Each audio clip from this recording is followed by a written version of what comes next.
La obediencia por la gracia de Dios es el devocional de hoy. Dice en Romanos 6, capítulo 6, versículo 14 y 8:4, porque el pecado no se enseñoreará de vosotros, pues no estáis bajo la ley, sino bajo la gracia. Porque la justicia de la ley se cumpliese en nosotros, para que la justicia de la ley se cumpliese en nosotros, que no andamos conforme a la carne, sino conforme al Espíritu.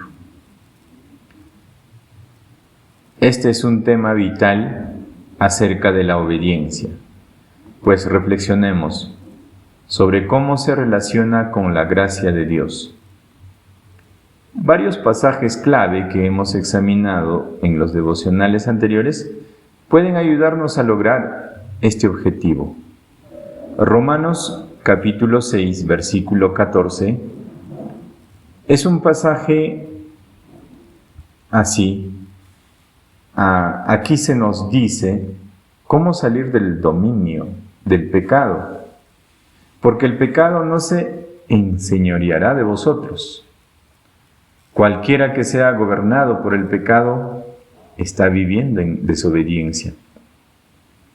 El pecado y la desobediencia son virtualmente sinónimos.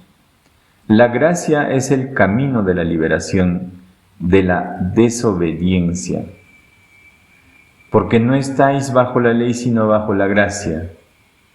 El pecado es transgresión de la ley de Dios.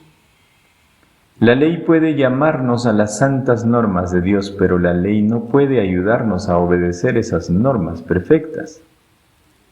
Por la ley no perfeccionó nada. Hebreos 7:19.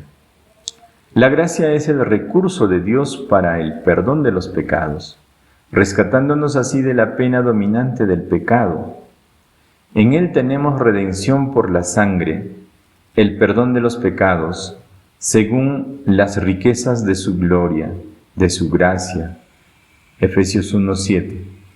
La gracia es también la fuerza de Dios para vivir diariamente en victoria sobre el pecado, rescatándonos así de la influencia dominante del pecado. Sé fuerte en la gracia que es en Cristo Jesús, dijo Pablo a Timoteo en su segunda carta, capítulo 2, versículo 1. Romanos 8:4 es otro pasaje que indica la conexión entre la obediencia y la gracia.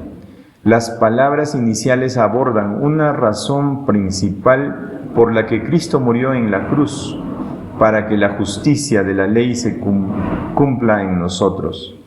Es el deseo de Dios que las santas exigencias de la ley se vivan cada vez más en nuestras vidas. Esto equivaldría a una vida de obediencia. La ley misma nunca podría producir esto, porque lo que era imposible para la ley, por cuanto era débil por la carne, Dios, enviando a su Hijo en semejanza de carne, de pecado, a causa del pecado, condenó al pecado en la carne. Romanos 8:3. Lo que la ley de Dios no podía hacer debido a la incapacidad del hombre para cumplirla, Dios lo hizo a través de su Hijo. Ahora, por medio de todo lo que Cristo ha provisto para nosotros, podemos vivir en obediencia. ¿Quién es el que anda en obediencia? Son los que no andan conforme a la carne, sino conforme al Espíritu. Los cristianos, los que hemos aceptado a Jesús como nuestro Salvador personal en nuestra vida por fe, afrontamos cada día.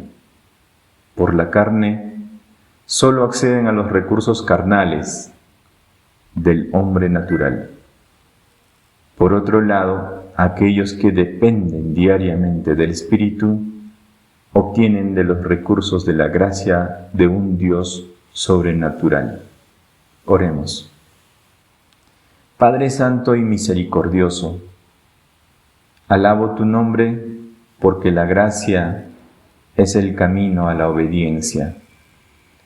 A la luz de mi insuficiencia, ningún otro enfoque podría ser suficiente. Una vez más, renuncio a mi carne y busco la obra de tu Espíritu para cumplir tus justos requisitos en mi vida. En el nombre de Jesús, amén.